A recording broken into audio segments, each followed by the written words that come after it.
என் பிள்ளையே, உன்னுடைய கஷ்டங்களை நான் அறிந்தேன். நண்பர்களாலும் உறவினர்களாலும் செய்ய முடியாத காரியங்களை உனக்காக நான் செய்வேன்.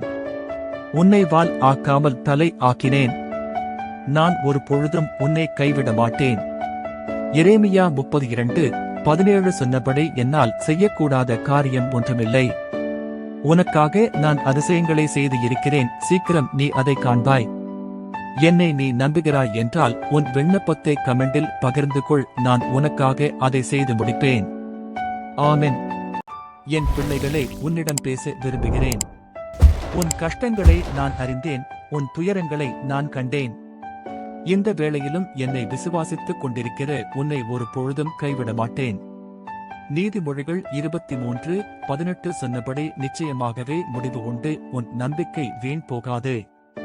நீ என் மேல் வைத்திருக்க நம்பிக்கை ஒரு பொழுதும் வீணாக்க மாட்டேன். நான் உனக்காக பெரிய அதிசயங்களை செய்வேன். ஆமென்.